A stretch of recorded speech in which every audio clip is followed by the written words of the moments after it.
What's going on, guys? Welcome back to NolanTCG, and today we are here with another deck profile, and it is Plunder Patrol. So we've been looking at Plunder Patrol for a while. Now that the new stuff's out, we've managed to get a hold of it pretty quickly to build the deck. Overall, it goes alright. It still probably needs that one little bit of an extra push. You could possibly look at playing like a Phantom Knight package over the engines that I'm playing in this build, so that is something to keep in mind. But before we do get started here, please remember to hit that subscribe button. We are always happy to have new people, and let's get on into it. Okay, so starting us off, we have our pirates, and you pretty much are just playing 3 of everything. So you've got 3 of the best one, which is Whitebeard. Just when it goes sent to grave from hand or field, you trigger it off, summon another one. And the issue is it just locks you into Plunder. Second best, oh no, probably third best now is Redbeard. The equip effect just doesn't come up as much as you think it's going to come up. But the fact that it has that quick effect on the opponent's turn to special, the extra deck ones, makes it pretty good. Golden Hair, which is the better of the 2 new ones. Golden Hair, when it's in grave, lets you discard to special it. You can combo it off nicely with the Whitebeard. And yeah, when you discard the Whitebeard, you prop the summon, so you end up with 2. Then, for names, you're playing 3 Bluebeard. It does help you combo off a bit when you can special summon it from your hand. I found the discard draw one doesn't come up massively, but from time to time it does come up. Then for our primary normal summon, we're playing 3 copies of Tin Goldfish. Just the fact that you can normal summon it and special one from hand makes it really, really good. It also does have Bahamut Shark synergy because it's a water. Then for the rest of our monster lineup, we're playing 3 Dangers in 1 Nessie, 1 Tsuchinoku, and 1 Jackalope. And then finishing off for our main deck, we have 1 Fiendish Rhino Warrior, just because when it's sent to grave, you can send any of the plunders that you need to graveyard. You're primarily going to send Golden Hair with it. Okay, so getting into our spells and traps, the card we're only playing 1 of is Shapeship Ship-Shipping. Just the fact that you can't really handle losing a lot of resources out of your hand on turn 1 makes this card better as a 1 of. The fact that you need to discard for everything just kind of makes this card a bit awkward to play at multiples. But following that up, we are playing 3 copies of Emblem, just to let your guys play on your turn, your little guys. Then we have the main Searcher, which is just 3 copies of Shipyard. I just said Shipyard, yes I did. And then following that up, we have 3 copies of Dark World Dealings.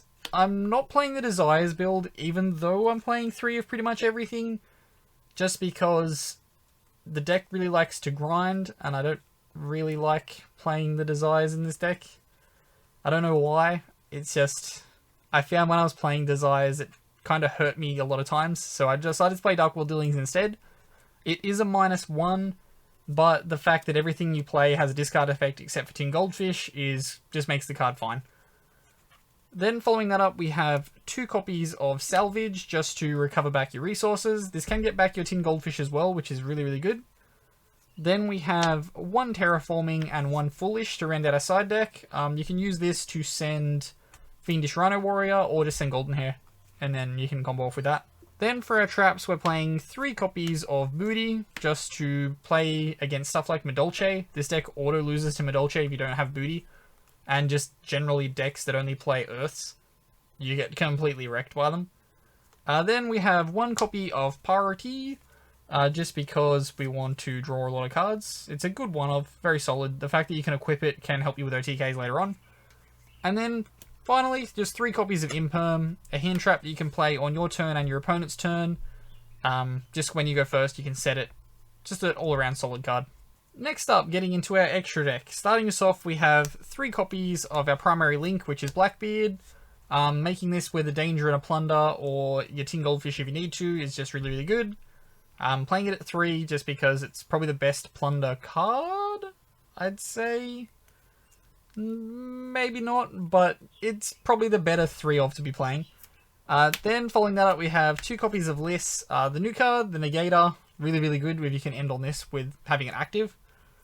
Then 2 copies of Brawn, really, really good card when you're playing against, what's the deck? Eldritch. So Brawn and the follow-up of Mowerk is surprisingly good against Eldritch, just because you can banish everything.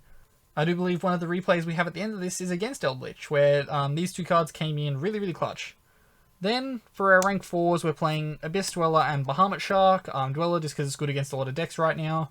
Bahamut Shark because we want to summon. Totally awesome. But then we have 3 more cards in this extra deck, and that is White Aura Whale just to clear board and attack through. Dragite for a negate. And then Borrelsword Dragon for when we want to just go straight through our opponent. And that will finish us up here on the tabletop. We are going to jump over to the computer. I do believe we have some replays on Edo Pro, so we will roll into those. Okay, and welcome back over to Edo Pro. So for these 3 replays, we have one against zombies, one against monarchs, which is surprisingly a difficult matchup because they just activate demand and you lose. And then the final one will be against Eldritch. So we'll roll through these guys.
Okay, so the second replay here is against Monarchs. This one is a very tough matchup. We did lose game 1 when we just got domain locked and we're just completely screwed.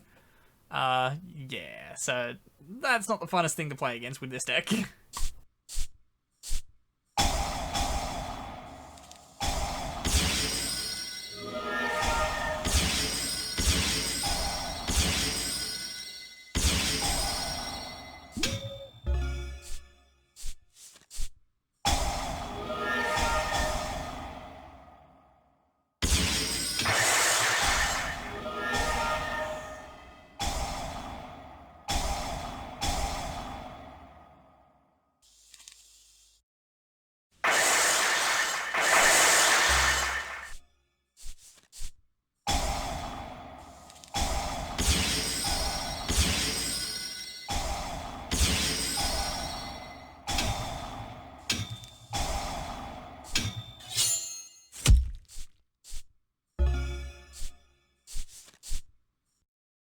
Okay, so this next one is against Eldritch, Eldritch Invoked, so we'll roll through this one, and it's a good growing game.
Okay, and so that will wrap us up here for our deck profile for this week. As I said earlier, please remember to hit the subscribe button if you are new here. We are always happy to have new people. Come back next week for the deck we are doing. It will likely be a hand loop mermail. If our stuff comes in time, I guess. Otherwise, it may be something to do with Burning Abyss. But as always, thank you for tuning in if you have stayed for the end, and have a good afternoon, everyone.